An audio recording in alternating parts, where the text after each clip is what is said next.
Not Your Typical Hike by Cave. Hello, Swamp Dweller. My name is Kyle. This is the story of how I lost my friend in the woods of Arizona when I was 12. Even after a search and rescue team searched for months, no one ever found anything. This story takes place 20 years ago, north of Payson. My friends Pete and Russell and I loved to camp during the summer break, and since our house was off into the woods, you didn't have to walk far off until you hit a pretty decent camping spot. One summer we decided to camp separately to see how we'd do. I wandered far off from our usual camping spots, farther from the woods and more towards the open areas and meadows. It was the farthest from home I had ever camped in this area. Pete decided to stick in one of the spots we usually camped, and Russell? I don't know where Russell went at the time. Luckily, we had radios to communicate in case anything went wrong. We all left at 10 in the morning. Pete radioed me around midday when he reached his spot. I called in sometime around 1 p.m. We began to worry when we hadn't heard from Russell yet, but the radio cackled and announced that he had found a spot pretty late in the day. I don't remember the exact time, but it was fairly late. We set up our tents, began fires, and spent the warm summer night under a blanket of stars. Everything was rather usual up until this point. But around midnight or so, I heard my radio make strange noises. It sounded like one of the guys was trying to talk to me, but the signal was absolutely terrible. I picked up my radio to see what was up. "Freaking Russell," said Pete. "It's not me, it's Pete. I couldn't hear what he was saying." Finally, Russell broke through and asked how we were doing. We said we were doing okay, but I asked why it took so long for him to find a spot. "I'm far away," he said. "I found this spot beyond those hills north of here." The only hills in the area were about a mile away, so Russell was very far out there. I thought it was weird, but Russell said the area was great, so we all went to sleep at around 1 or 2 in the morning. I awoke just before dawn to hear someone running past my camp. I thought it was Pete since he was the closest, so I unzipped my tent and looked around. The zipper got caught in the fabric several times, but I could see who was making the noise. To my surprise, it was Russell. That was weird. I didn't see his face, only his back, but I could tell it was him by the clothing and the hair color. I called out to him something like, "Go back to bed, you idiot," or something around that. But Russell didn't stop running. He didn't even turn to look. He just booked it across the meadow. I figured he went into the woods, but it was way too dark for me to see much of anything at this time of night. I thought he was pulling a prank on me or something, so I grabbed my flashlight and looked around the tree line. There was nothing. It was way too late in the night for him to be doing this. I was tired and probably he had his radio on him, I would assume, so I tried to contact him. Russell picked up. "What the heck, man?" I said. "What?" He responded. "What do you want?" "Liar," I said. "You're running around to my camp." "No, I'm not, dude. I'm still at my camp. Are you sure it's not Pete?" "No, it's you, man. I saw you. Stop playing games with me. Shut up and go to sleep," he said. He ended his call. I swore I saw him not once but 3 times that night. He wouldn't talk to me, face me, acknowledge me anytime I would yell at him. He'd just run right through camp. When dawn arrived and sunlight broke through the meadow, I contacted Pete, hoping he'd be up. Pete got no sleep that night on account of Russell as well. Pete told me Russell had run into his camp and called for him to look at something. I stopped Pete's story and told him I had headed to his camp. I left my tent and everything else. I'd pick it up later. Back at Pete's camp, Pete told me that Russell said he needed help. Pete called into the woods to ask what he needed help with, but Russell would have to wait to answer. He would just repeat the first question. Pete got tired of the game and went back to sleep after some time. He called Russell shortly after but got no response. Russell denied ever being near either of the camps, explaining how long of a walk it would have taken him to get there. But the second time Russell was contacted, There was no response. We decided to find his camp and set this straight, so we headed towards the nearest hills. After about a mile walk, we snaked along the backside of the mountain and found footprints in the mud. We followed them quite some way, but lost them when the soil dried. After climbing a tree, we spotted a spot of red in the distance. Finally, we knew Russell's tent was red, so we were hoping that had to be it. We went in that direction and hiked an extra mile until we reached his campsite. It was secluded in a clearing deep in the woods, surrounded by juvenile pine trees. But when we reached his tent, it was absolutely ransacked. The tent was ripped into shreds, his belongings were strewn about, his radio was thrown into the long-gone campfire. There was trash everywhere. We searched for Russell for hours but couldn't find anything. We decided to hike back towards the hills to view the area better. It took us some time, but we finally got a better view. And that's when we saw him. Russell was standing on top of a hill not far from us. Relief flooded our senses as we ran towards him. We stopped abruptly. Something was not right. Pete put his arm out in front of me, blocking me from running any further. Hold on, he said. I need help explaining what was wrong, but Russell wasn't Russell. He resembled Russell very closely, but the way he moved and his facial expressions were just off, and I didn't realize how screwed up it was until we were only about 30 yards from him. His body shape was weird. It was like he had drawn more of his body towards his center, leaving his arms, legs, and everything else much skinnier.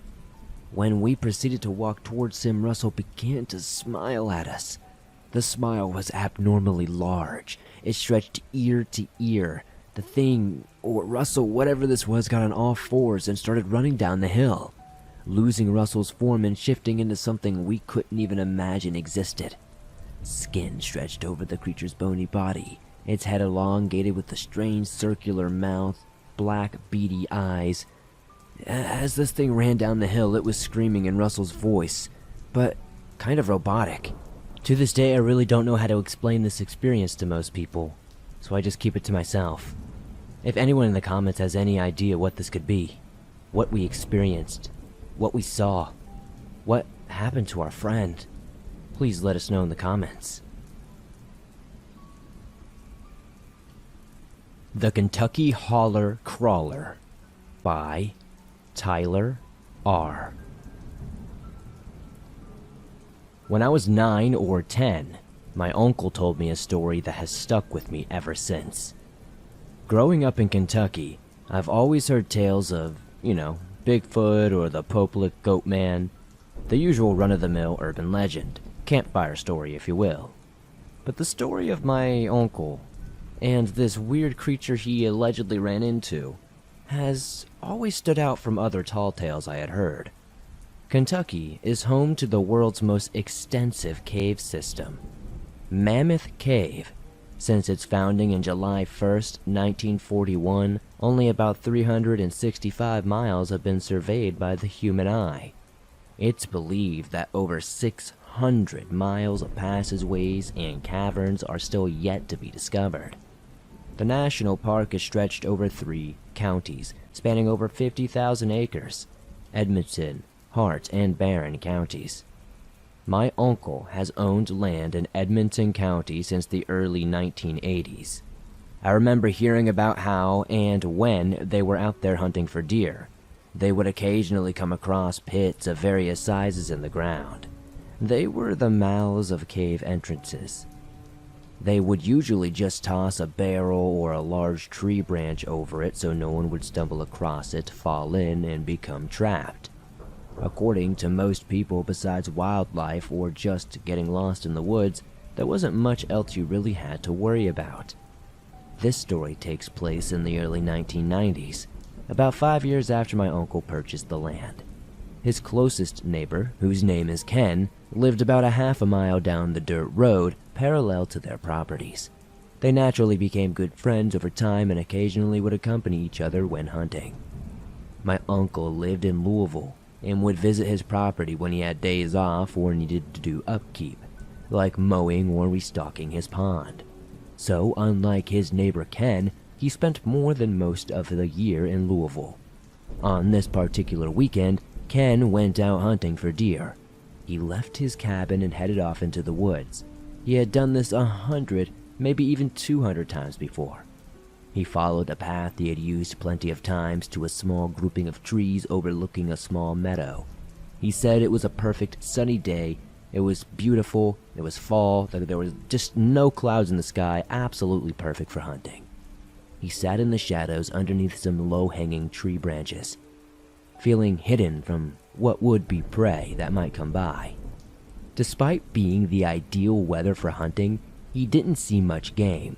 Just a few fawns and doe, not the big trophy buck he was hoping for. He had been entertaining the idea of grabbing his gear and returning to the cabin. But, not wanting to go home empty-handed, he decided to stick around for just a bit longer, hoping his luck would change. His chest fluttered when he looked across the meadow to the left and saw movement in the tree line opposite him. He pulled his rifle to his shoulder and looked down at the scope. The thick trees and foliage at the end of the tree line prevented him from getting a good view at what animal was in his sight. From what he could tell, it was heading towards the edge of the woods, and he just had to be patient. When it stepped out of the shadows of the trees about 50 yards away into the clearing, he almost immediately knew he wasn't looking at a deer.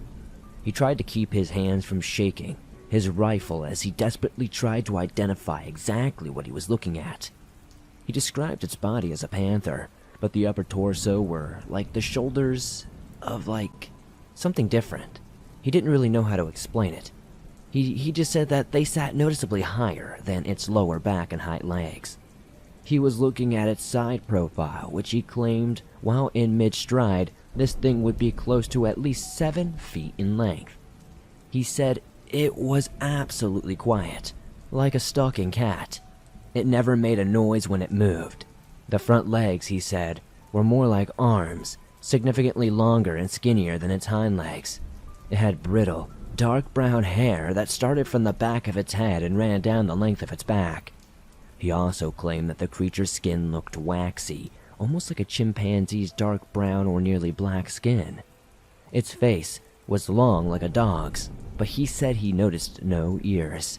He said the corners of its mouth ended by the neck, where the ears should be. It just sounded unsettling. The most weird and downright unsettling detail I can remember about this was that its back legs, he described them as being almost frog-like, as the back legs were tucked close to the creature's sides. When it walked, the leading leg would reach almost to the front of its body, and the other leg would stretch way back, flat like a frog when it crawled. He watched it for about 2 or 3 minutes, slowly and quietly moving through the long golden grass. When it walked, the leading leg would reach almost to the front of its body, and the other leg would stretch way back, flat like a frog when it crawled. He watched it for about 2 or 3 minutes, slowly and quietly moving through the long golden grass, a black shadow surrounded by color. He watched it disappear into the tree line directly across from the woods he had seen it come from initially. After a few moments, he left and headed back to his cabin in absolute disbelief. Now, I don't know how long it was after this initial incident occurred that Ken told my uncle about it, but he was reluctant to speak about it. He dubbed it the Kentucky Holler Crawler. Eventually, Ken thoroughly explained the story one night while sitting around the campfire with my uncle. Ever since then, Ken refused to go into the woods. He claimed to only hunt from the dirt road running through his property afterward. Both my uncle and Ken have sadly passed away since, but their story never changed over the years. I have even had my uncle retell it multiple times, and it's the exact same details every single time. The thing that keeps me up at night, though, isn't the thought of the creature. It's the thought of where it came from. Who's to say that thing didn't crawl up from the cave, spanning hundreds of miles in every direction?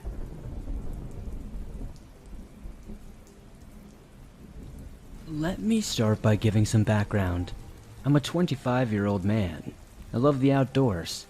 Anything to do with camping, swimming, ice skating, anything to do with the outdoors in general is my thing. Well, this story takes place in a snowy tundra back on the date of 11/13/2017 in the Colorado Rocky Mountains National Park. My friend Jay, John, and Alyssa were going up there for a camping session, as we all have this in common now. I know, I heard the stories on this channel a million times of people going into the national parks and never returning, but this is something entirely different. We thought this was going to be a nice getaway, but it quickly turned into a hell I'll never forget. I'll always be thankful for the shotgun and the bullets I had gotten from my cousin. He makes dragon breath style type shells. For this will be important later. So, back to what we were doing. It was like any other day, traveling from Berks County, Pennsylvania, all the way up to the Rockies. As you can imagine, this was one hell of a 3-day plan for us to get there. We would leave Friday and come home on a Sunday. Well, everything was good for most of the trip. You know how long rides go, staying in crappy motels and stopping and eating very sketchy gas station food. Anyways, we finally arrived at the Colorado Rocky Mountain National Forest on a day colder than most. We had the usual traveling stuff for this sort of thing, and we made sure to pack extra clothing. We wanted to make sure we were plenty warm for what Mother Nature presented us, because what she showed us that day was, to say the least, harsh climate weather. So, we began our trek into the mountains, and everything was going very well. Nothing crazy happened, except for the occasional breeze of wind, until nighttime hit. We established a base camp at roughly 15 miles that day, deep inside the Rockies. We got a fire going, and we're grilling some weenies and beans. Nothing wrong with that. Until I went to take a leak. I had this unbearable, unshakable feeling like we were not alone, and I could feel this before my foot touched the ground. I got bad vibrations instantly. The moment I was alone, I got major red flags. Me being me, I didn't want to spook my friends, so I didn't say anything, and just kept a lookout. Besides, my friends weren't really big into cryptids or ghosts or anything spooky like that, so I didn't want to really kill the vibe. As moving forward into the story seems this feeling I got went away, but at the same time, it still kinda stayed close. I zipped up my pants and went back to my friend who was already getting drunk and eating. Thankfully, nothing else happened that night, so we ate and called it a night. Sometime around 2:37 a.m., I had awoken harshly in my sleep to this god-awful feeling of being watched. Like if you've ever stared at someone for so long as they joke, and they turn around and then suddenly you're there. Well, that's almost the way I felt, but in the tents were just Jay, Alyssa, who were a couple, and myself. So they slept on their own side, and I was on my own. I zipped up the flap and poked my head out of my tent slowly. I was looking around and I saw nothing. Everybody else was in their tents, and honestly, it seemed that people were sleeping. I slowly crawled back into my sleeping bag, and somehow, out of the grace of God, I managed to fall back to sleep. The next day we get up, and nothing seems out of the ordinary. The sun is out, but it looked like it snowed a bit. Trying to be rational and thinking maybe I was just hearing things and we're in the mountains, it tends to snow a bit here, and maybe I just heard that last night. As the day progresses though, I noticed something my friends never did. It was absolutely silent all around us the entire time. And while I've been out in the woods near cougars and bears, and know that when predators are around it goes quiet, this was something much different. John turns to me with a beer in his hand and somewhat getting wasted already, around noon, and he says, "What's the problem, man? You seem like you've seen a monster or something." I've told them about my encounters in the past with things that I believed to be dogman and stuff, and usually they were more cool about it, but I'm assuming the alcohol kinda made them kind of jerks. Jay and Alyssa are more sensitive to this and don't patronize me for believing in such things, as they know there is no judgment for what others believe. That's what made us friends in the first place. Anyways, getting off topic, I tell him to shut up and tell him to stop being drunk. We stand in silence for a minute listening though, and eventually, he does admit that he doesn't hear anything. Alyssa breaks the ice and says, "Why is it so silent?" I immediately tell her nothing, probably just your regular Colorado bobcat. Now, I know these things can get big, so I assure them not to worry. I brought a nice warming gift if it decided to say hello, reassuring them that my trusty old Remington 870 pump action shotgun would definitely get the job done. They turn around and continue the walk. Maybe if I said what I really felt, none of this would have actually happened as it did. So, we were about 50 miles inside the Colorado Mountain National Park. and it's evening time. John was drunk as a skunk. He pitched his tent poorly. What do you want from a guy getting drunk since noon? It was at least 6 o'clock when we arrived further in. John, being John, decided that they weren't going to help set up and they were just going to sleep. Which, honestly, we didn't bother him, because he was sauced up and would be more useful sleeping. Me, Jay, and Alyssa unpacked and pitched our tents and established a fire to cook the cubed steak with greens and other goodies in a pot that we brought for our 3-day trip. As we cooked the food, I tell Jay I'm going to have a look around. I left my shotgun behind and told Jay if anything happens, point, breathe, and shoot. But be careful, she's a hot one. He'll soon realize what I meant by this. So I go on my little journey. I like to call these big walking trips, if you will. It's just something I've called them since I was a kid. I'm loving it though, because it's just me and the sun was going down just over the horizon, giving me more peace of mind. But at the same time, it got me thinking from earlier. What was with that sense of silence? Was it really some sort of big cat or bear? So now, I realize it's been an hour, and it's about to be dark out. I've been walking in a straight line for an hour. I turned around and began the trek back to camp, but I could not help this feeling of being watched the entire time. Like if I were to turn around, there would be nothing there, but you could just feel like something, or someone was staring you down. I ignored the best I can, and soon reached back to camp. Alyssa woke up John, and John, being John, winding down from the beers he had earlier, decided to say, "What are you doing? Looking for a girlfriend out here or something?" I laughed and said, "Yeah, she's real sturdy and goes timber when I make her go down." Jay laughs a bit, and so does Alyssa. John just grumbles and says, "Are we eating or what?" Of course the meal was ready, and it had been for about 2 hours. Jay and Alyssa have been waiting for me, so, like always, we dig in as a group. I was in heaven for the time being, sharing laughs with my friends and just enjoying the food and getting away from the hustle and bustle of everyday life. Little did any of us know, though, that would be one of the worst nights we would ever experience. We all finish up and get ready to hit the bed. It's about 9 going on 10 p.m., and we have a long day ahead of us. We will be hiking all the way back to where we started, which would roughly take a bit to get back. So, John says he must take a pee.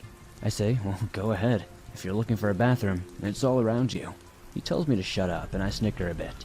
John goes off, and Jay and Alyssa are now in their tent trying to unwind. I was outside, still stoking the fire and thinking, as I usually do. I eventually stop poking the fire and look around. That feeling of being watched comes back, but intensifies as all get out.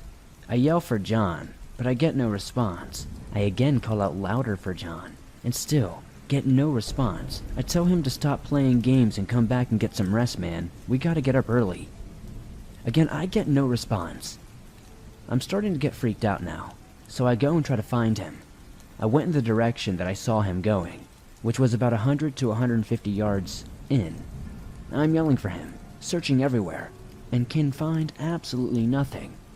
I then stop and look around and observe my surroundings a bit better. I noticed once again it was dead silent, like to the point you can hear your ears ringing. I begin walking slightly in a different direction, because I see what looks like John's head peering out near a tree side. I begin saying, "Come on, man, you're not scaring me. I've been in worse situations." Then what I see next has me stop immediately in my tracks. There was John. He was there with what looked like an icicle sticking out of his neck. I'd say it was 3 feet in length if I had to guess. But I don't even know how to describe what I saw. I know this kind of damage can only be done by something strong, though, something otherworldly. What could decapitate somebody and then impale them on an icicle? Now, I've listened to the Swamp Dweller show for a long time. I've heard of stories of skinwalkers and wendigos and stuff like that. But one that I heard about recently was the Washuge, and this seemed to be a perfect match. But out here, this is far away from its original territory. I'm not even sure there have ever been sightings in this area. I say I know this because I have seen some very interesting information from a friend who has gone up against what he believes to be a Washuge in the past and lived to tell the tale. Of course, he has some markings on himself to prove this, and I'll have to ask if he can be polite enough to send some pictures in for you guys. I'd love to show you if they are willing. Anyways, as I looked at John's body, his throat gushed out with blood from such a deadly weapon had me shaking a bit, because this wasn't some cryptid you get away from. This is one you prepare to die when you meet it. I'm trying to go over every scenario in my head. As I'm examining the body, I heard Alyssa screaming and flakes begin to form around as I ran fast, trying to get to the camp. As I get back, I finally see Jay and Alyssa totally freaked the hell out, saying they saw some sort of 13-foot looking monster staring at them from 200 yards away in the tree line. Apparently, she ran back to the camp as fast as she could because she was peeing at the time. She wasn't even that far away from the campsite. It started to snow pretty hard at that time, so I got my shotgun and made sure it was ready, and I told Alyssa to stick by Jay's side, and I gave Jay a cast iron sheet for cooking and told them to use this as a shield, and no matter what, don't break the line. He asked me about John, but I looked at him and gave him this look as to not say it out loud and get Alyssa freaked the hell out though, but I think he apparently understood me and was kinda thankful about it. As we began to get ready for a fight of our life, we tried to form a barrier-like line and began to steady jog as snow began to pour down. I didn't care much for the cold. If I got what was left of my friends out of there, that was all that mattered to me. We begin our trek back to the car, but suddenly, I don't know how to explain it. I don't know if you have ever had this feeling before. It's that feeling that you get in the pit of your stomach when you react before something actually happened. Well, this was me. Somehow, I pushed Jay and Alyssa over and got grazed by some sort of icicle. It was about 3 feet long. It was like something launched it at me, similar to how you would throw a spear, or maybe shoot an arrow from a bow. My friends helped me up, and I told them, here are the keys to the car, go now, don't look back, and run as fast as you can. I'll be there in no time. As they were freaked the hell out, they listened to me. They were reluctant on leaving me behind, but I eventually got them to go. I distracted this thing as my friends made it to the car. So here's where things get absolutely crazy. Remember the shells I told you about? Well, I just now remembered Washuge are weak to fire. So, here it was. Me and this, what I can only assume is a Washuge, all alone for some reason. This thing really seemed to want me. After all, it saw me as the strongest, I guess. It wanted to pick me off first and let my friends go, knowing damn well it could kill them too before they made their decision to do so. The snow dies down, and I am met with this monstrosity of a creature. Like Alyssa said, this thing has to be 13 feet. That's right, but the way its body was, the way it stood there frozen like a statue, only breathing from its open mouth, it was absolutely a sight to behold. If I didn't see the steam releasing from its mouth, I would think this thing was dead. Here we are, the big showdown. I put up my shotgun. The distance between me and the Washuge was at least 10 feet. We could probably reach out our hands and meet in the middle and touch. It was snowing really hard though, and it was almost impossible to see each other, even though we were barreling down on each other. I think back to John, and then think to myself, and all those other people that have gone missing in the past couple of years in this park. Was it this thing that had done it? I didn't care. All I knew is that I wanted it dead. It wasn't so much as revenge but justice in my words. As I put the gun up to shoot the Washuge, it was already on its attack, and it felt like time stood still for a few seconds. I reacted so fast I just closed my eyes and shot point blank range. I peeked my eye open to see that I got it right in the face, and this thing was burning. This whole thing's body caught on fire. I stood back a bit, feeling the dragon's breath round burn the Washuge. I took another shot at it, and I got it right in the chest this time.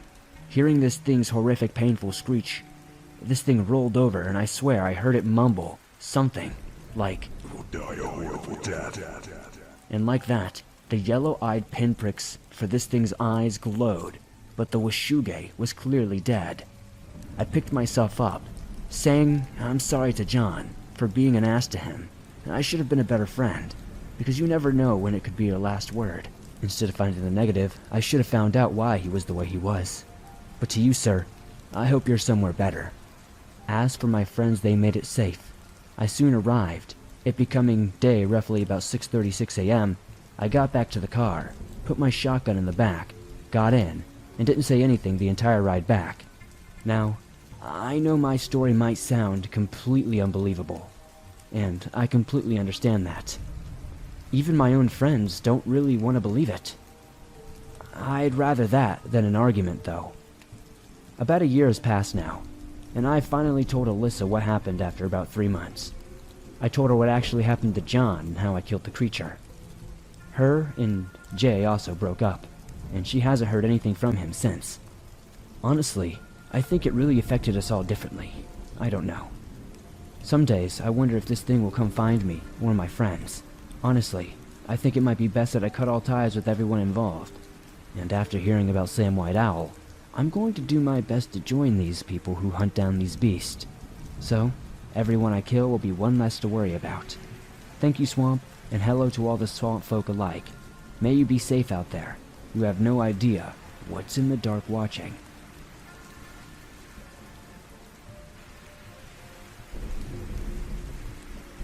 After watching your videos, I was reminded about my near-death experience with what I can only assume is a skinwalker. I was about 19 years old when it happened. I decided to go on a camping trip with my friends.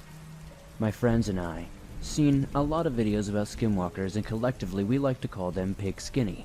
Don't ask why. I've always believed in the pig skinny, so on this camping trip, I wanted to come prepared.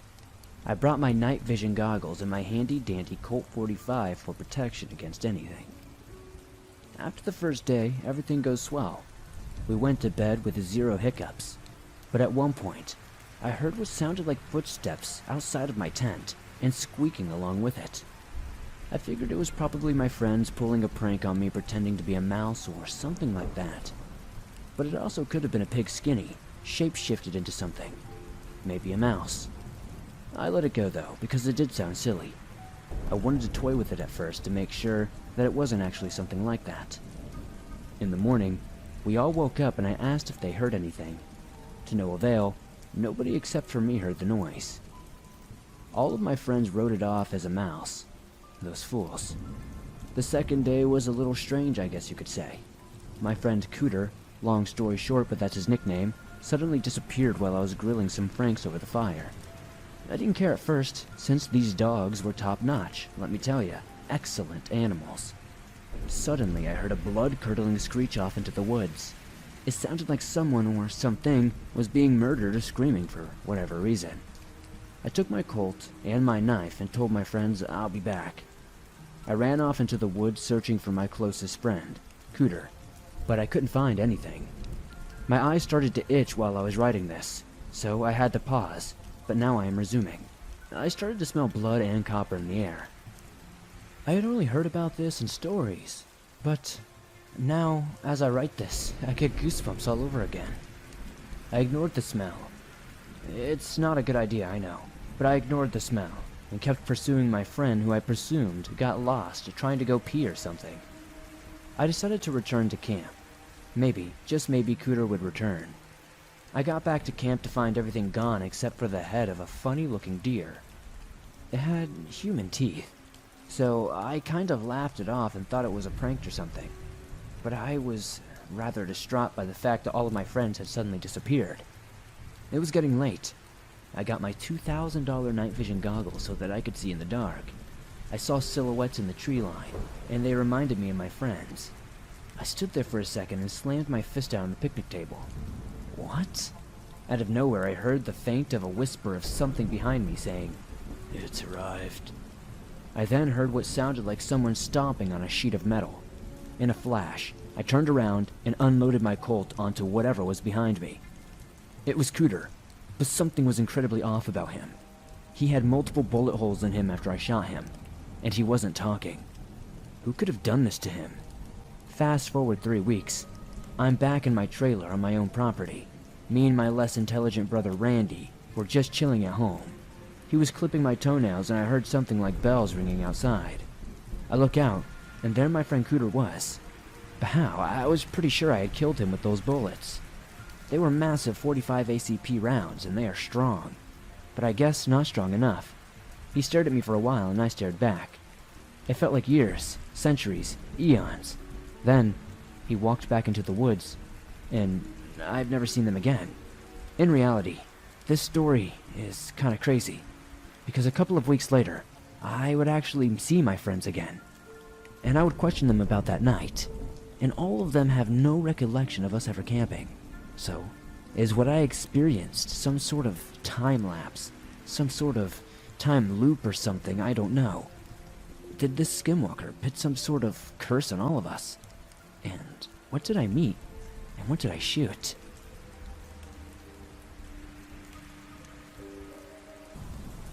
The Mocker by Elias. I've kept most of this a secret to myself for some time. Hello, Swamp Dweller. My name is Elias. I'm dying to share this story with someone else. I'm from upstate Michigan. I love the outdoors and frequently hit the gym. I've got a part-time job as a janitor at a gym, and my shift is usually from 7 p.m. to 12 a.m., depending on how much cleaning is needed. This entire thing began back in 2021, sometime during August if I remember correctly. The only other janitors were busy cleaning. He was mopping, and I was wiping down the equipment. When it came time to vacuum the corners of the rooms, I was missing one of the attachments for the hose. The other janitor said the only place it could have been was the shed outside. At first I thought he was talking about the one right by the side of the building, but he told me it was the one down by the gravel path at the edge of the woods. I don't know why it would be in there. I have no idea. I took a quick jog from the gym and headed down the trail to find the attachment. I didn't bring a flashlight other than the one that was on my phone, but I figured that was all I would need. To my surprise, the shed was unlocked and the door was cracked open about 6 inches. Weird, I thought. But someone probably forgot to lock it. It wouldn't be the first time, you know. And some wind blew it open. It happened all the time at my house. I whistled as I walked in, poking around for the attachment. I stopped abruptly to listen for if I could hear anything coming out of the shed because I swear I might have heard something. I quit my search and left the shed. I looked both ways and there was nothing, but I could hear whistling coming from the woods that sounded just like what I was doing. They were long, low whistles, but they sounded pretty human to me. There wasn't anyone out here. Hello? Anybody out there? I shouted, thinking the other janitor was looking for someone or something. A voice answered back. Hello? Elias? It was the janitor's voice. I thought he was trying to be funny, so I laughed and said, Maybe if you didn't have so much junk in here, I could find the darn attachment. The voice trailed off.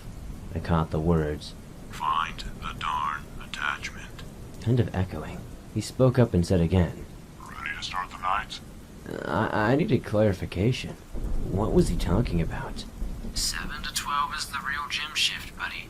He said. Now, things were bizarre. I had heard him say those exact words when we walked in to start the shift. Those exact words. Why was he repeating them? He continued. Couldn't find the darn attachment. Something wasn't right. It was like it was practicing and trying to get more natural sounding. I looked back toward the building, which was still lit up. Through the window, I could make out someone moving around in there. It had to be the other janitor, I thought. That's when I knew something was awfully wrong. I slowly backpedaled from the shed, listening to the janitor's voice saying the exact phrases repeatedly. When I was about halfway back to the gym, I noticed something coming out of the woods and stopping just before the tree line. Whatever it was tall. It was hard to tell much about it since it was really dark outside, but I had to say it had to be like 7 feet tall. It had a muscular, slender body and glowing white eyes. I could hear it panting heavily. Once I saw this, I hightailed it out of there and locked the gym door behind me. I told the janitor about it. He said that he had seen it and heard it before, and he called it the Mocker. He explained that it would repeat things, human things that they would say, around the woods. He also said you would be fine if you didn't stick around after hearing it. But I wasn't so sure.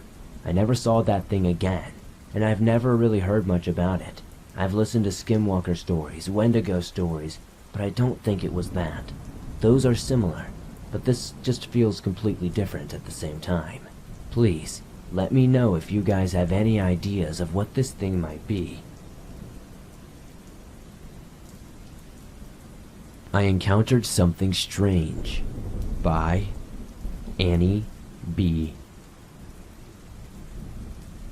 Hello and happy holidays, and thank you for sharing this story if you decide to, Swamp Dweller. I hope all is well. I wanted to write you today because I trust you, and I trust telling you about my encounter. It's difficult to talk about, but I'm grateful to you. I got the courage to tell my story because I was listening to a video of yours, and someone else had an experience very similar to mine, and I can't tell you the relief that flooded into me knowing I was not alone. I have searched for over 30 years to find another encounter similar to mine. I reached out to the person in the story in the comments of your video, and we were able to connect and discuss our encounters. It was such a weight to know I wasn't the only one to experience something like this. At the time, I was 11 years old, and it happened in New Hampshire.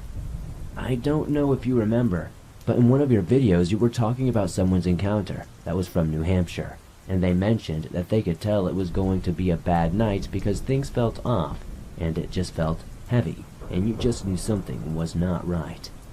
Well, I can attest that that was an accurate statement. We had a cabin on a lake in New Hampshire. It was a very rural area, and there were a few neighbors around.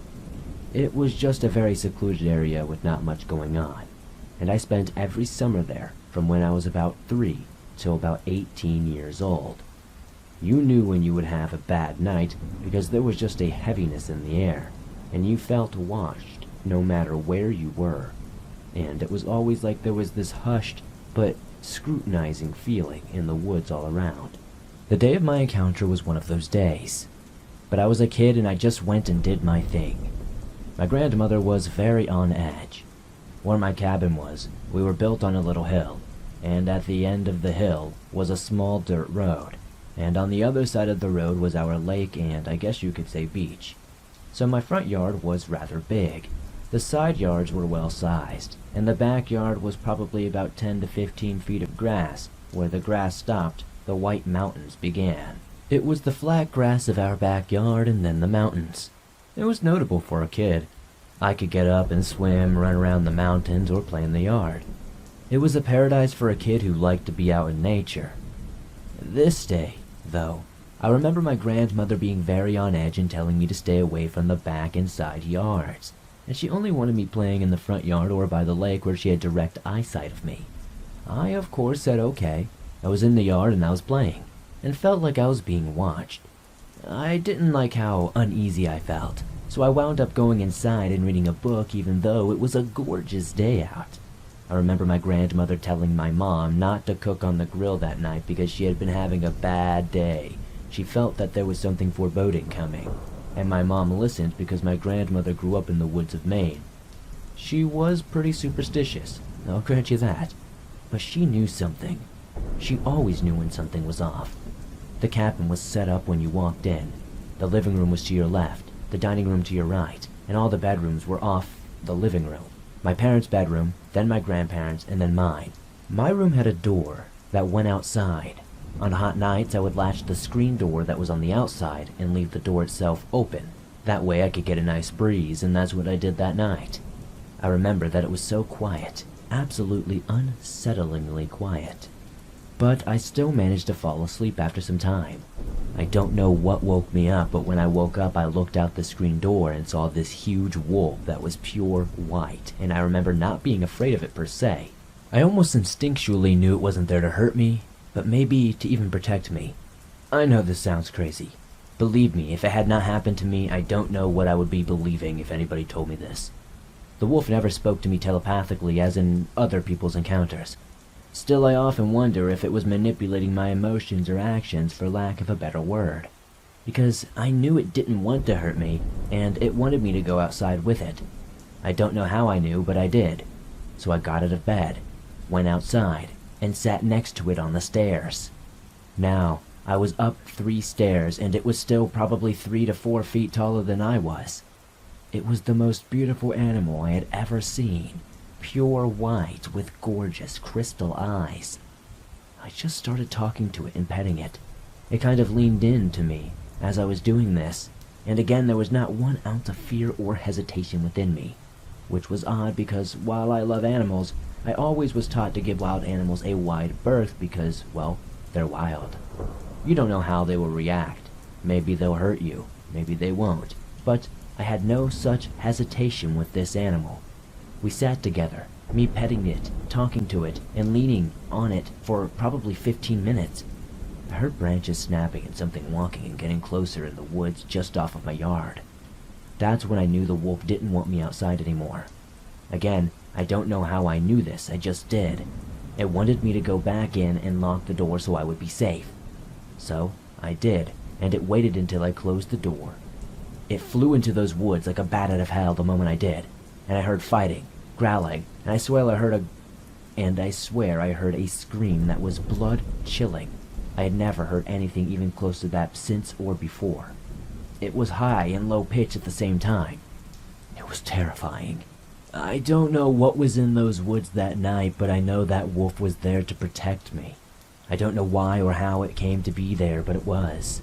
Like I said at the beginning of this letter, I had spent over 30 years trying to find an encounter similar to mine or a legend, something to prove I was not insane. As I was listening to one of your videos, and someone from Maine described almost an identical experience, it felt like a weight had been lifted. As I said, I didn't see what was in the woods that night, but I have my suspicions that it protected me from a Wendigo or something similar. As in the other person's story, I believe that was what was watching him as well. New England is Wendigo territory, and I found a legend from the Alaskan Canadian indigenous tribes in my research. It speaks of a white wolf that would protect the tribes against the Wendigo. I could be wrong, of course, and I can't say for sure that's what was out there, but that's what I think happened. Thank you for taking the time to read about my encounter and reading other people's experiences.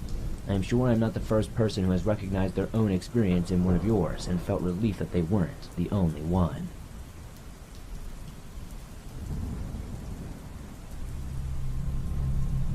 This was during the end of 2020.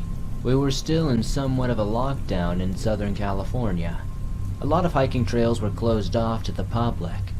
My mom and her friend Stephanie are avid hikers. My mom and her friend decided they would go hiking on this closed trail. They had met someone who said they could use their backyard anytime they wanted to access the trail, so thus they did. It's a downhill hike to a watering hole and an uphill hike back up. They took off later in the day, hint hint, and started their descent. They came across a young man reading as they're a few minutes out from the watering hole. Thinking nothing of it, they get to the watering hole and try to enjoy their time. Eventually they start hiking back up because they realize it's starting to get dark and they have a solid 3 or 4 miles back up the hill.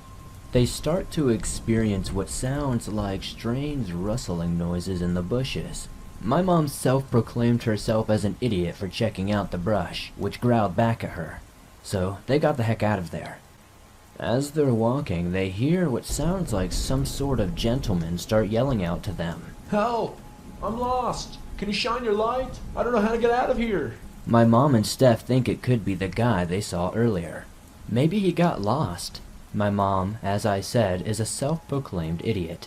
She shines her flashlight through the darkness, and they see a man sprinting at them. It wasn't a jog, she told me. It was a deliberate sprint. He was dashing down a slope at them, and it was hard to explain their positioning. They were on top of a hill, and he was on top of a pitch in the woods across from them. And it was not the man they saw earlier. Steph tells my mom she needs to turn off her light, and they need to get out of there.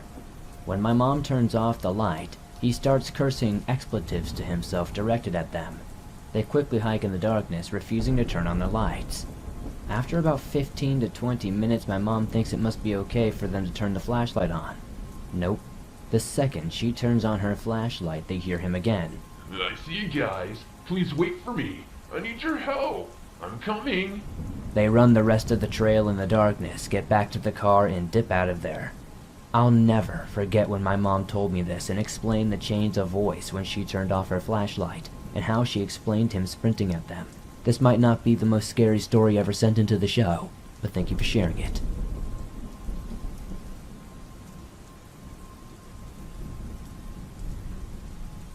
I don't know how to start this story, but it happened only an hour ago, and I'm still absolutely spooked.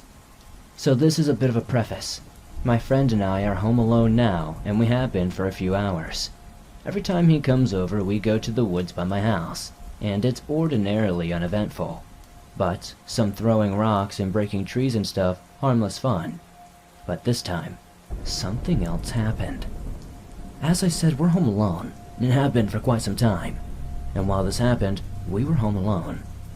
We went outside to go to the woods, and the trip was uneventful for a minute. But once we actually got in there, something just felt off. Everything was dark. Tons of trees had been knocked down, and the whole place looked completely different, like somebody had rampaged through the area. We kept going in, still having our usual harmless fun, and at one point, my friend turned to me and said we should go back. I looked at my phone and decided it had only been 30 minutes, so we might as well stay a bit longer because it'll be a few hours until anyone would want us to be home. We continued finding a few strange things, like an old crushed Mountain Dew can, probably 10 to 20 years old, a toy boat that had been destroyed by the wind and water, and other things that probably were even older than that can. We planned to go further than I had ever been into those woods before, which isn't very hard because I've barely been that deep. After walking for a while, we came to a landmark I knew of, that marked the deepest that I had ever been. Some time ago, when I was going far into the woods, I came upon a bridge built on a log that fell over into the river in the middle of the woods. However, one thing was different this time. Something was sitting on top of it. Whatever it was small and resembled the head of an animal. When we got closer to get a good view of it, it was a deer skull, pearly white and clean, sitting on the bridge, with no clue as to who put it there and why, or where the rest of it was. Behind the river was a massive hill with a creepy small house on it, and while we were looking around, I heard a creak or something high-pitched coming towards us. Freaking out, I began to run, and from behind me, I heard my friend scream and I heard him running. We both kept running, and once we reached the edge of the woods, we stopped onto the road. I asked him why he screamed, and he said he heard footsteps next to him. We quickly made our way home. The garage door was open when we got there. Not knowing if it was left open or not, we ran inside, locking the doors, checking the house, and turning the alarm on. This is still one of the creepiest things I've ever experienced. I don't know what was out there in the woods with us that night, if that deer skull and house has anything to do with it, but it was downright scary.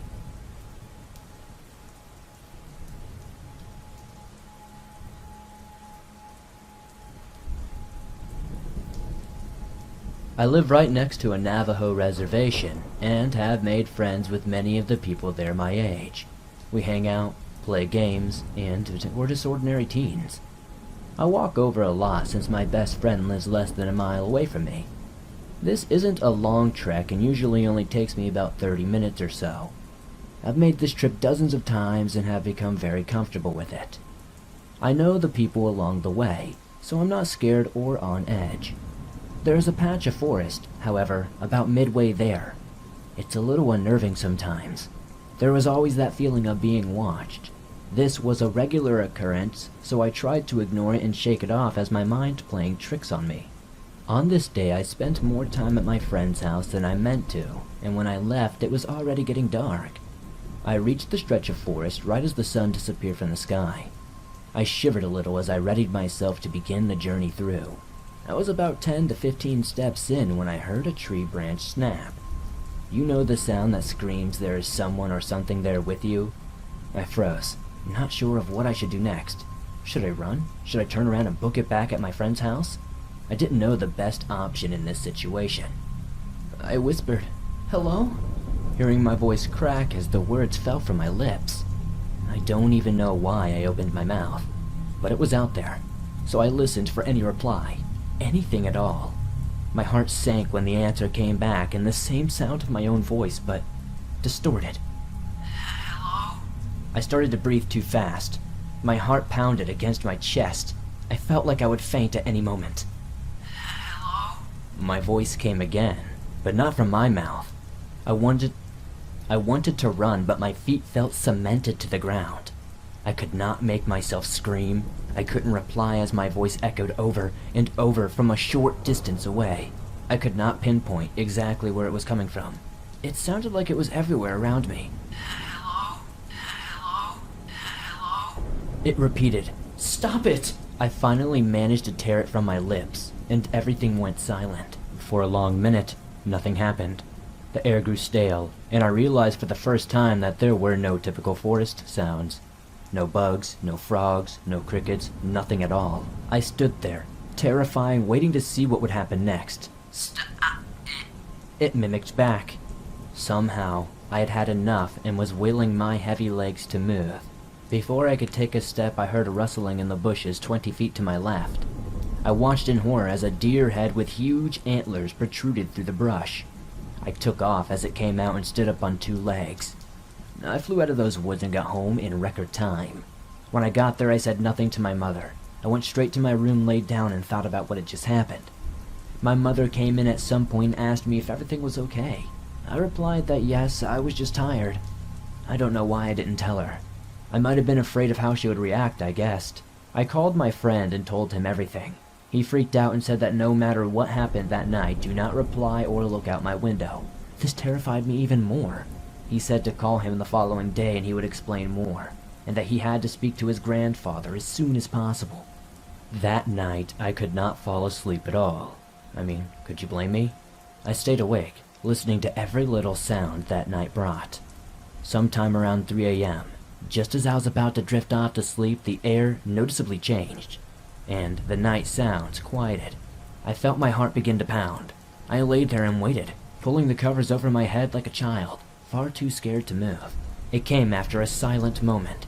It was all too long. Hello? I cried. It was all I could do. Hello? Stop it. It mocked what I had repeated in the woods earlier. It was terrifying enough when it copied what I said. But then it did something new. It called my name. It called my name in my mother's voice. It just kept repeating, "Amy, Amy, come here," and then repeating those same phrases over and over. For the rest of the night, the creature outside my window called my name in my mother's voice and repeatedly repeated what I said in the woods. In the morning, it finally stopped when the sun broke through the dark. I fell into a fitful sleep. I woke up around midday to my friend calling me and telling me he had spoken to his grandfather and could explain exactly what was going on. He said there were creatures out there called flesh gates, or potentially even a skinwalker. He explained that it was an evil witch that used dark magic to transform into animals and other beings. It somehow caught my scent and knew me. It was attached to me, cursing me, if you will. I was also given a warning that since it knew me now, it would always follow me, that I would always have to be careful. Last night I heard scratching on my window, then a low hum. The creature began repeating my name and adding things I hadn't heard yet, again in my mother's voice. At one point it started calling my name but drawing it out far too long. It tried to get me outside or to open the door or to let it in my house. This went on all night. At this point I feel like I'm going crazy. I don't know what to do. Will it stalk the shadows around me for the rest of my life? I don't think I can honestly handle that.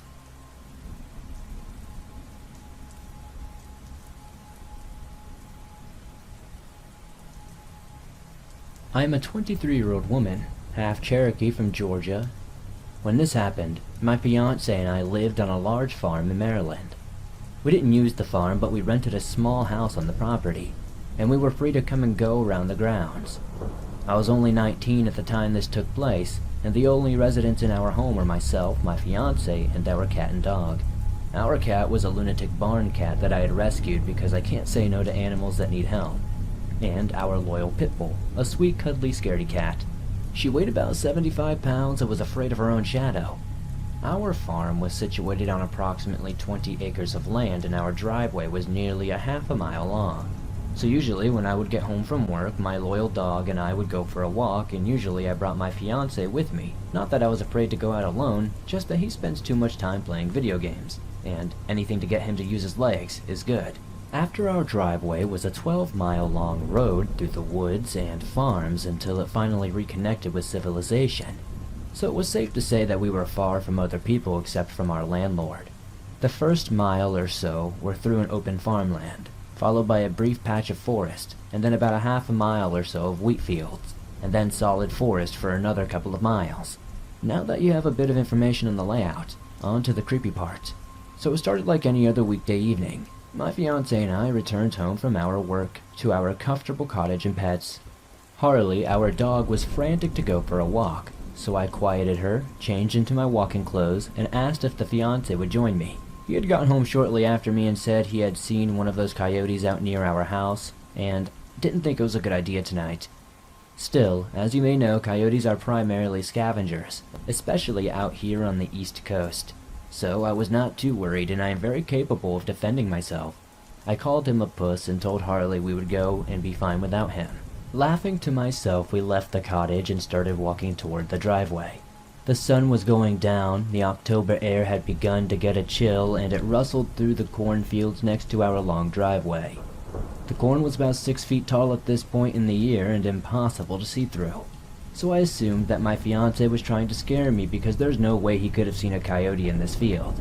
Harley was enjoying her time in the area, tearing in and out of the corn stalks on our walk up the driveway, and I knew that she was a big coward, so she would definitely alert me to any danger very quickly by running away.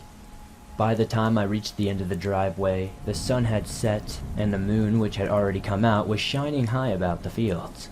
It wasn't quite complete, but it provided enough light that I didn't need to use my flashlight or Harley's collar light.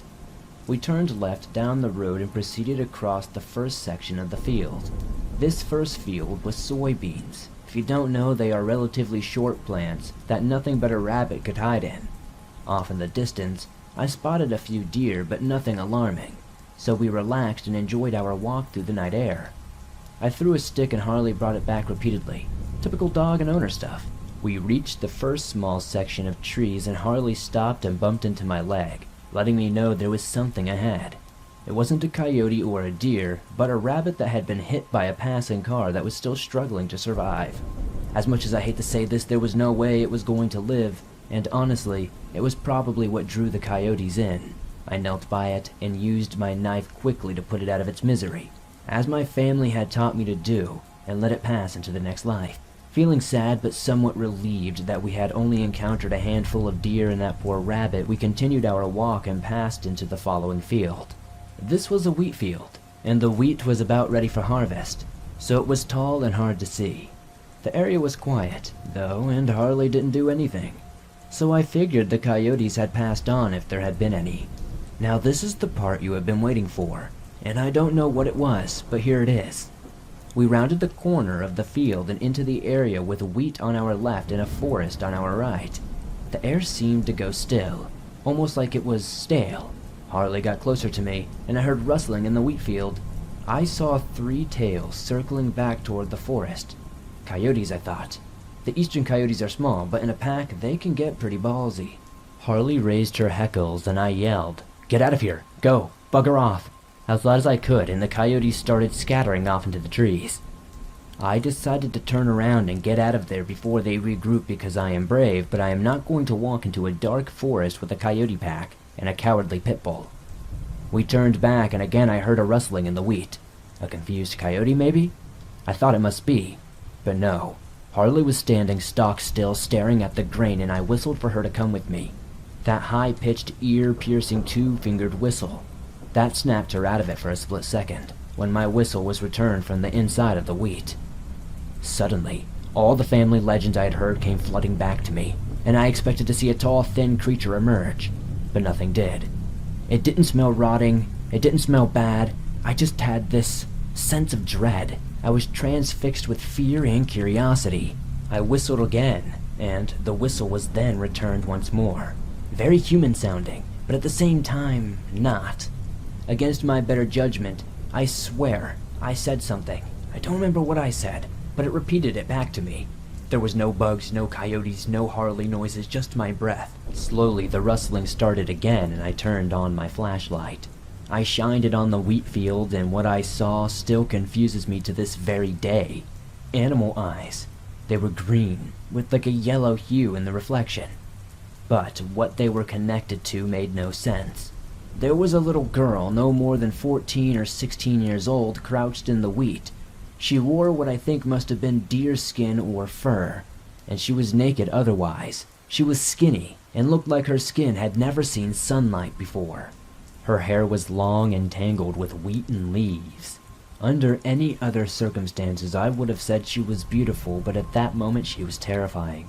We stared at each other for what must have been a solid minute or so, but felt like much longer until I heard the unmistakable coyote howl from the forest.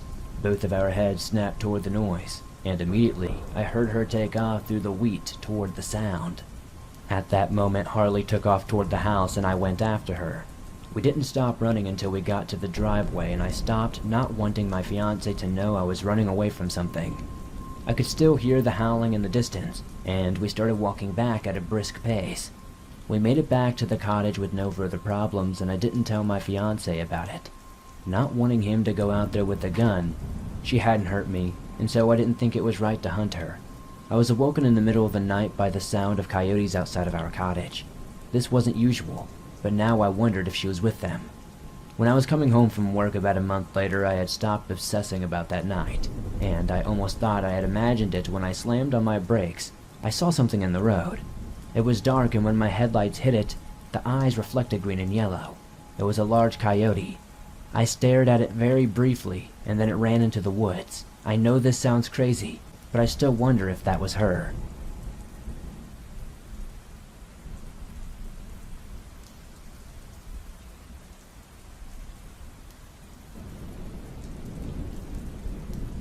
The Creature from the Ritual by Braxton P. Hi, Swamp Dweller. It's been about a month since I last sent in a story about some unusual experiences I've been having. Recently, I've been having crazier things happen on my property. I live in one of the most secluded areas in Georgia. It's nice and private, settling on a few thousand acres with about a 250-acre lake and no neighbors except the local wildlife. It's been family-owned since 1810. As houses have been built and rebuilt, I have had to do further research to discover why these experiences are happening to me and my family. It always appears safe during the daytime, but becomes incredibly different when night comes. During my research, I discovered this property was once a hideout for a local Cherokee tribe. Occasionally, I hear knocking on wood, knocking on the house, possible rocks being thrown below the windows, and so on. My last experience was just last night when the sun was almost out of sight. Coyotes just started becoming more active. I hear them howling and the birds are always whistling. It came to a point when all the animals suddenly went quiet, and the only thing I heard was footsteps crunching on leaves. There are no bears in this area of Georgia, but whatever it was huge, and our giant animal is usually a deer. This is central Georgia, not too far south of Lake Sinclair. We don't really have alligators either. I could scratch off every possible animal because those footsteps were massive. You would know it was much louder than any known animal if you heard them, like an elephant walking through. The footsteps finally stopped about 30 yards into the thick woods. The next thing I hear is what sounded like some kind of gibberish ritual, but it wasn't quite in words. I had never heard anything like this before.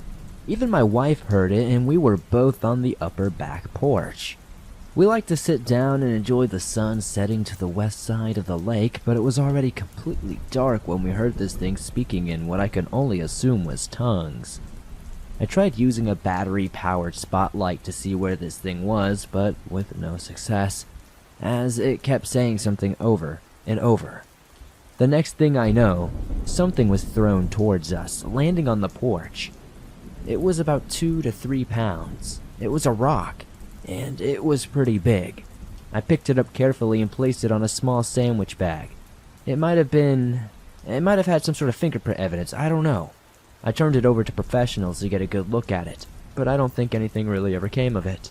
I know it might sound weird to do that, but I need to find out what's going on here and what this creature is. Earlier this morning I began searching for professionals and only found something called cryptozoologist. Since no other known studies are based on this experience, I never told my daughters or my family about this because they wouldn't understand. My daughters are only 5 years old, and I don't want them to be traumatized by this.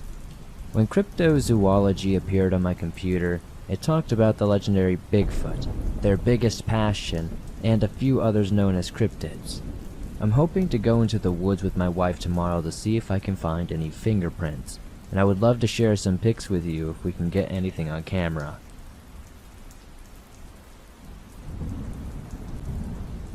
The Weirdest Halloween Ever by Pample Moose. Here in England, we don't do Halloween like you do in the United States. At least we don't in Bolton, a sub-district of Manchester.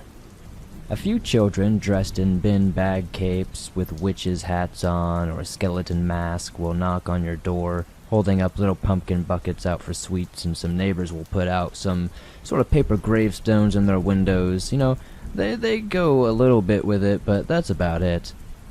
Last October 31st, 2022, however, the weirdest thing happened at our home.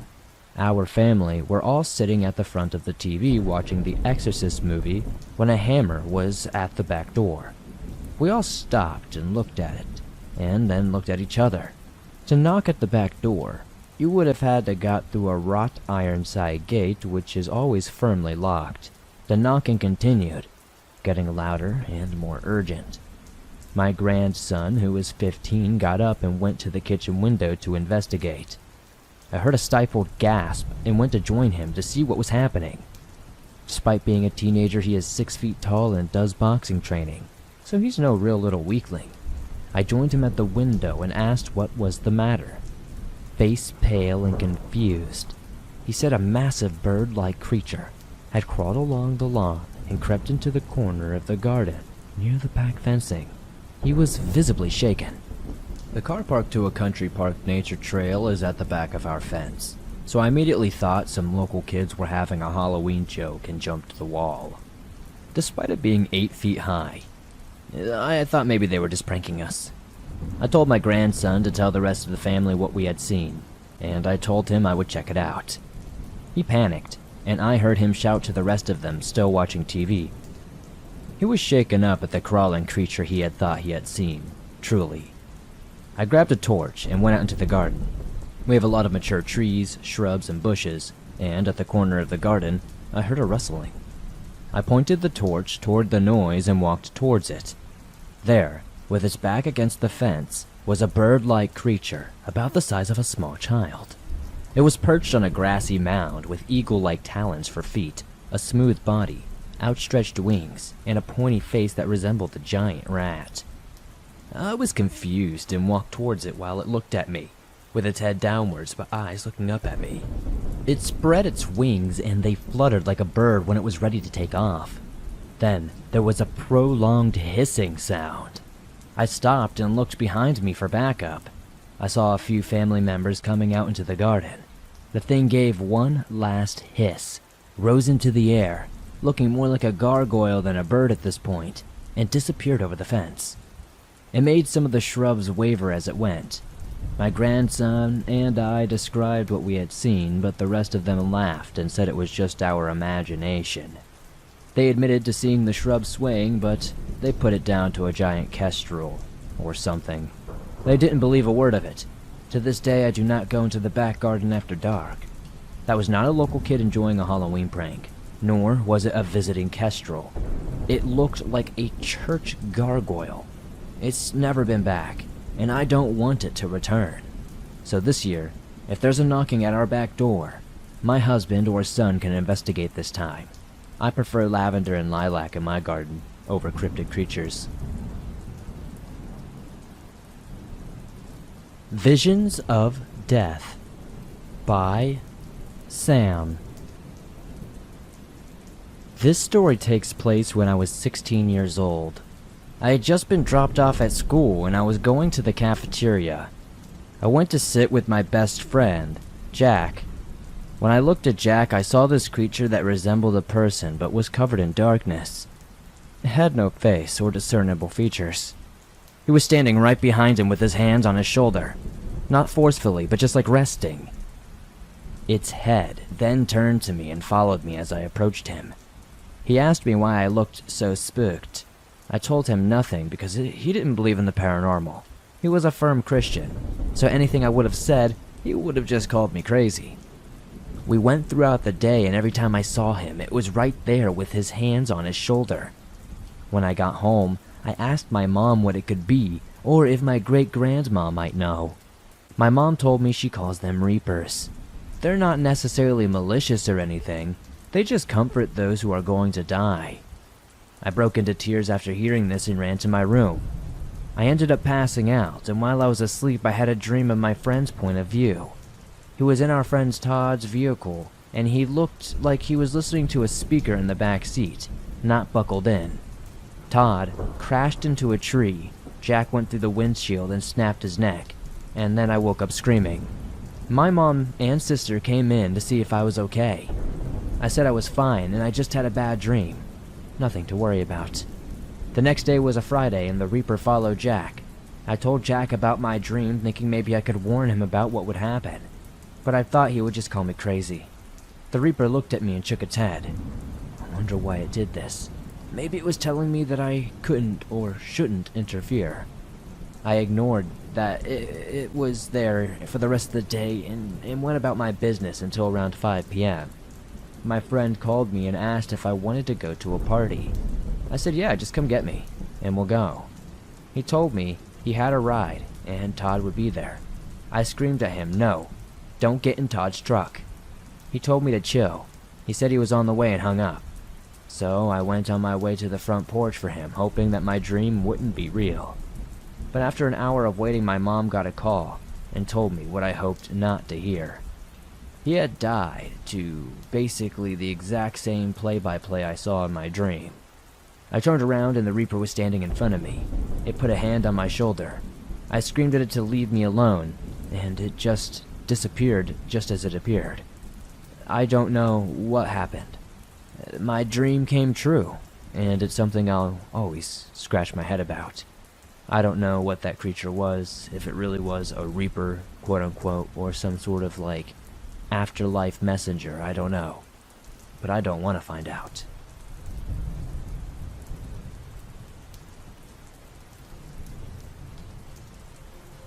Good evening, and thank you for sharing my story. This encounter still troubles me to this day. It was the summer of 2011. I recently had turned 12, and my family thought it would be a great summer for a cabin trip. Normally, I would have been attending some sort of Boy Scout camp. Since we are from Florida, we drove north to South Carolina with my grandparents coming down from Canada to meet us. The cabin itself was beautiful, with a great view of the lake and its own beachhead. When we first arrived, I was first out of the car and running around in excitement. I was greeted by a man looking to be in his late 50s, the cabin owner. He smiled at me with happiness, which slowly grew into a nervous grin. Finding it quite odd and being a shy kid, I moved along. As I searched around the area, being curious and wanting to see everything, I noticed almost a circular pit under the house. It was off-putting, but it didn't seem to bother me. Finally, I noticed a treehouse that the owner was building on the beach. As I ran to it, he yelled out, "Watch yourself, son. It's still dangerous." I steamed onwards and climbed up the ladder. The man was correct, as the top there were so many nails poking out all around. But since I was small, I found a place to stand and gaze back at the cabin. The wood cabin seems old but sturdy, with a big porch and outside storage underneath, where once again I stared at the circular pit, which now had my full attention. It was nothing that I've ever seen before, and I don't think I've seen something like it since. I love the woods, and would like to say I am experienced, but it almost looked like a big spinning ball was dipped into the earth. I pointed it out to my father and the owner, who was talking. The owner responded with, "There used to be a bear that nested there, but don't worry, he's long gone." I didn't like his answer, because it seemed strange for how it looked. I brushed it off and went into the cabin, picking up one of the bunk beds before my siblings could. The first few nights were amazing. Lots of hiking and swimming and everyday things that you would do, because we knew when our grandparents arrived, we would be hanging out most of the time. When they did arrive, we sat by the fire at night and enjoyed animal watching. It's important to note the area's geography at this point. The front of the cabin faced a wide strip of dirt leading to the beach with thick trees on either side. To the left of the cabin was the dirt road we used to get to it. Behind and on the left of the cabin were thick, dense woods with a steep slope. Now, it was the 7th night that we were there. I was awoken up by weird sounds outside. Dirt shifting under weight to the left side of the cabin. The trash bins were there next to the door from the kitchen. I heard something pushing them around. Thinking it was most likely raccoons or some sort of interested animal, I should do my Boy Scout duty and shoo them off. I dropped down from my bunk and the noises went silent. I noticed a few rays of sunlight were streaking through the air. I walked over to the kitchen to look out the window, but before I could reach it, suddenly, these long, scratching noises were coming out from against the walls of the cabin. It sounded like long nails, digging deep into the sheets of a bed. Terrified at this point, I slowly back away. Then a bang shook the door and I jumped. Since it was only me, my brother, and my dog who were downstairs, we were the only ones who heard it. Instantly, my dog sprinted to the door barking and growling viciously like he was about to fight to the death. This woke up my brother, who panicked and grabbed me and pulled out his hunting knife. He looked down at me with reassurance and told me to get to my parents' room. He then pushed me upwards towards the stairs and ran to the door and opened it. He then went away with my dog, the barks and running getting distance as I ran upstairs, and I woke up my father. He ran out into the forest with his Colt 45. About 30 minutes later they both came back, including my dog who was limping. I've never seen my brother with the look he had on his face before that day, and he never had that look ever again. He's typically a very brave and capable older brother, and seeing him like that unnerved me to my bone. He was an Eagle Scout, and I was a Boy Scout. We had been in the woods, and we weren't really scared to get dirty. My dog had a stick through his front left leg, but he's a good strong boy and took it like a champ. My mother and grandmother quickly drove our animal over to the local vet. While they were gone, my father, grandfather, and oldest second brother and I looked around the cabin for evidence of this strange event. I was still incredibly nervous, so I kept close to the cabin and my father.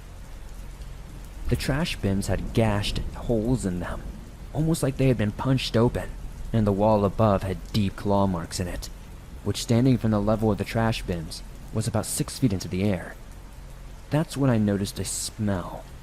An odd smell that wasn't coming from the trash cans. I slowly crouched down between peering underneath the cabin and where this strange pit was. There was a dead fox, shredded into literal pieces. I told my father, and him and my brother quickly cleaned it up by using a shovel and tossing it into a bag and then into the trash. My dad contacted the owner, who assured us that there was nothing to be worried about, but brought us a flare gun and bear mace. A couple of days go by, and my parents take everyone to a restaurant aside from myself, my oldest brother who chased the perpetrator, and my injured but stable dog. An hour after they left, I looked out the second floor window in the direction where my brother ran a few nights prior. I was petting my dog at the same time. That's when the main encounter took place. My dog raised his head alert and sniffed the air. I glanced out the window and noticed this huge bear-like creature high up in one of the trees. It was matching my level and was staring at me.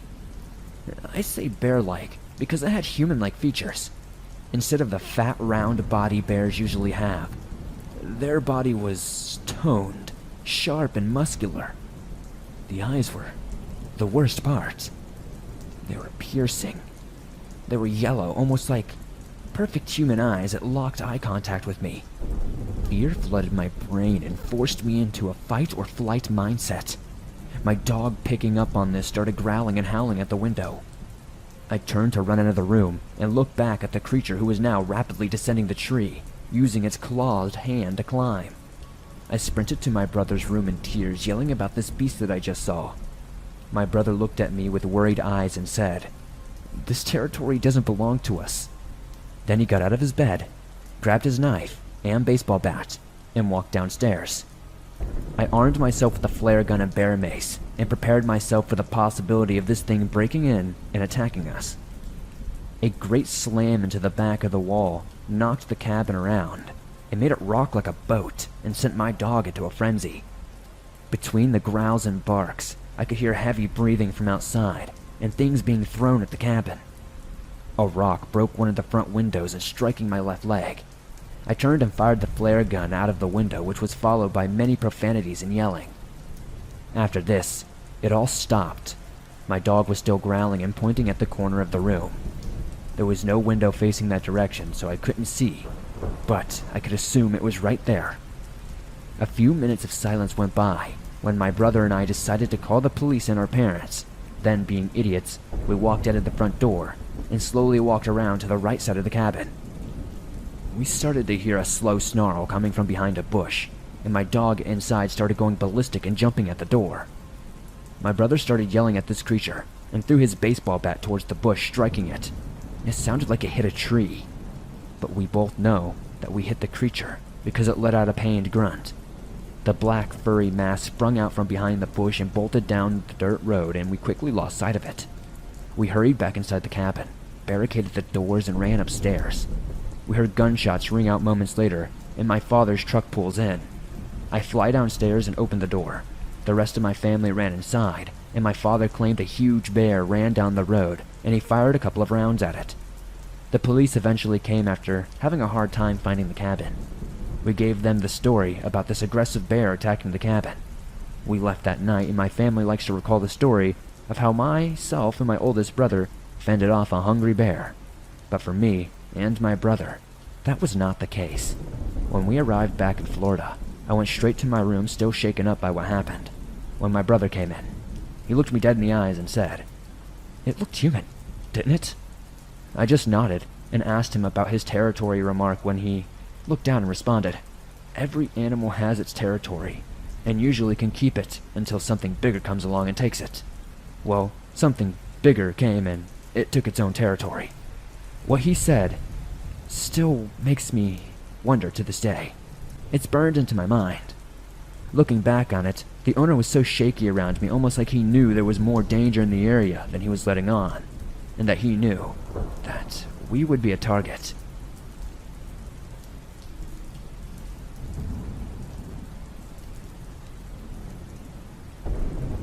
This happened to me when I was a teenager.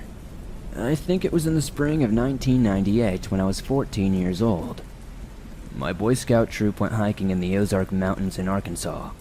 I grew up in a very small town in Tennessee, and the boys in my troop were people I'd known my entire life.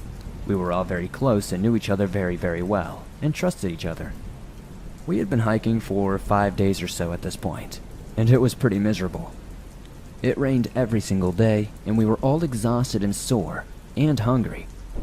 We were covered with blisters and anything else you could imagine. The adults realized we had bitten off a bit more than we could chew in trying to do a 60-mile trail, especially with the awful weather. So we changed course and had gotten off trail to spend the night in a drive-in campground, the kind of place with hookups for RVs and picnic tables and fire pits and such. There's also a central bathhouse with showers and toilets. It was in a very remote area, far from a town or any other house. There may have been a few other small groups there, but if there were, we never interacted with them or saw any of them.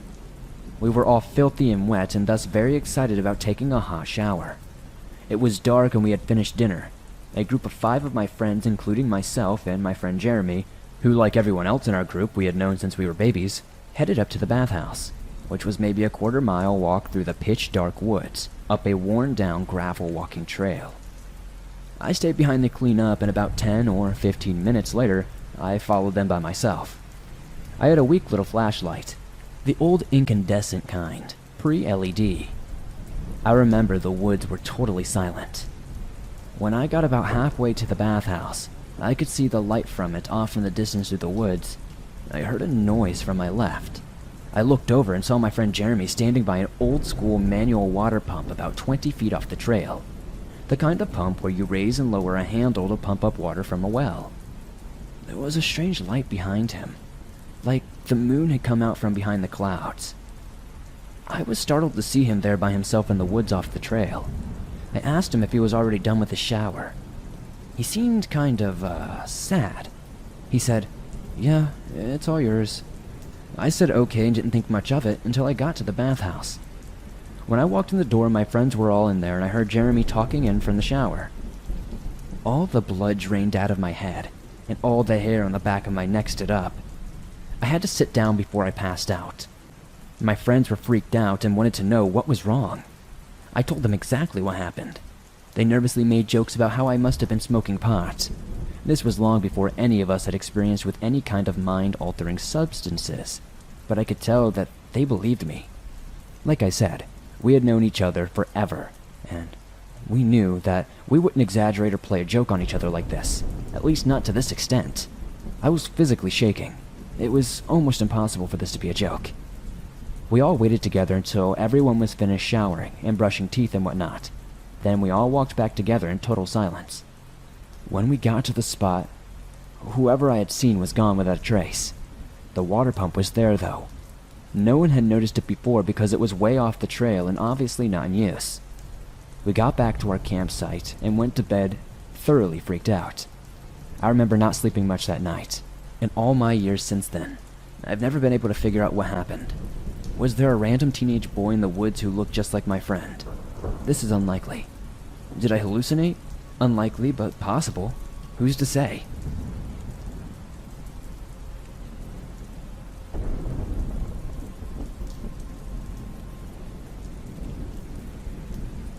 I was in the Boy Scouts as a kid in the South Carolina Lowcountry. We'd go on campouts about once a month, and one of the campouts that we used to go to regularly belonged to a local man who owned some land way out in the country and let our troop use it for camping. The actual campsite was in a wooded area in the center of a big open field that was maybe 20 acres or so. The guy who owned the land wasn't a full-time farmer, so he had plowed the field but never really planted anything, and the dirt was kind of settled and scrubby, and grass had started to grow. I'm not really sure, I'm not a farmer, maybe there's a name for that or something. Anyway, the western edge of the field was a dirt road that eventually led to the highway. The northern edge was an old field that was planted with trees along enough to go where the trees were fully grown. And it was basically a forest.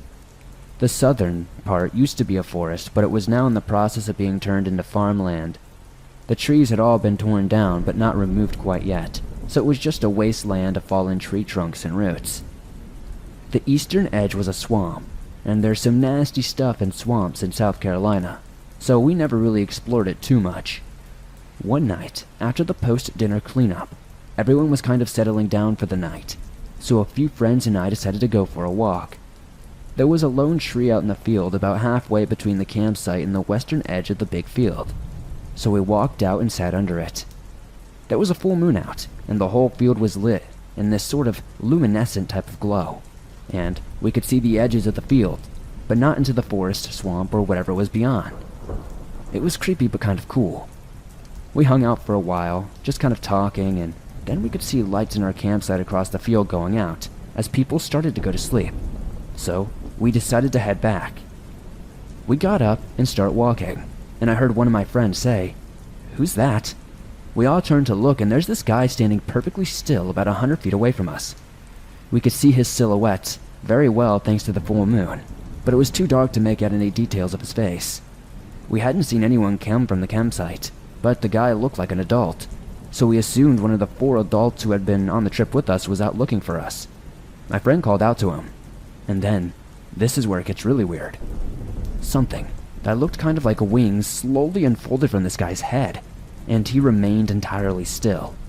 He let out this long, low growling and hooting sound.